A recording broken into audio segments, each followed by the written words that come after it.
शांति। आज है 16 सितंबर। तो आज बाबा के मीठे मधुर महावाक्य हैं जो किस तरीके से हैं, तो ये आज बाबा ने हमें बताया है। तो बाबा तो रोज़ नए नए पॉइंट्स बताते हैं। तो आज बाबा ने क्या बताया कि बच्चे तुम हो रूहानी पंडित, तुम्ही को शांति धाम का व अमरपुरी का रास्ता बताना है, ठीक है ना। तो बाबा ने ये भी कहा कि बच्चे तुम्हें ऐसा कौन सा नशा है चढ़ा हुआ है, और फिर उस नशे के आधार पर तुम्हें कौन सा निश्चय के बोल बैठे हुए हैं, तो वो बताइए। तो बाबा तो कहते हैं हमें एक नई बात हर रोज़ मुरली में देते हैं, इतना मीठा सुंदर ज्ञान देते हैं, वरदान देते हैं। तो आज भी बाबा ने अब हम बच्चों को इतना खुश किया है। बाबा ने कहा कि बच्चे तुम जन्म जन्मांतर के लिए क्या कर रहे हो, ये जो पढ़ाई पढ़ रहे हो ना, जन्म जन्मांतर के लिए मुझे याद करके और क्या करना चाहते हो, पवित्र बनना चाहते हो। एक जन्म दो जन्म के लिए नहीं, पूरे 84 जन्मों के लिए पवित्र बनना है। फिर बाबा ने ये भी बोला कि बच्चे ये भी निश्चय है कि इस दुनिया में जो भी कुछ हो रहा है एक दिन उसका विनाश तो होना ही है, ठीक है।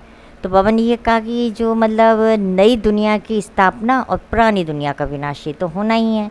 तो बाबा ने कहा कि कितना भी मतलब भक्ति मार के बच्चे बोलें कि अभी तो 5000 वर्ष बटे हैं, ये है वो है, ऐसा कुछ नहीं। जो बाबा ने कहा है वो अटल है, निश्चय है।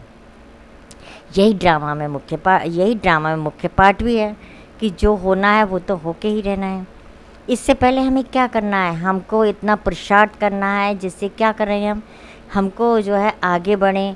जो बाबा हमें श्रीमत दे रहा है उसको हम आगे बढ़ते जाएं, ध्यान में रहते जाएं।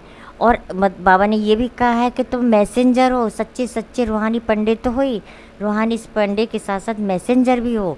और गृहस्थ व्यवहार का भी बाबा ने दिया है कि गृहस्थ व्यवहार में रह के बाबा क्या क्या कहा जाता है कि इसमें गृहस्थ व्यवहार में रह के हम आत्मा निमित्त हैं, और जो भी काम हमें मिलता है बच्चों के प्रति, पति के प्रति, वो हमें करना ही है। लेकिन हमें समय निकाल कर बाबा को भी याद करना है, ठीक है। तो आज गृहस्थ माताओं के ऊपर अर्ध कुमारी कन्याओं का, तो बाबा ने आज बहुत अच्छी बातें बताई कि अर्ध कुमारी है उसका क्या मतलब है, हर बात का बाबा ने आज मतलब भी बताया है। तो बाबा ने बहुत कुछ कहा है, ठीक है। तो बाबा ने ये भी कहा कि बच्चे कितने भी विघ्न पड़े लेकिन हमें राजधानी तो स्थापित करनी ही है, हमें बाबा का मददगार बनना है। और किसी भी पतित आत्मा से हमें लेन देन नहीं करना। हमें किस आत्मा से करना है, ब्राह्मण आत्माओं के साथ ही लेन देन करना है।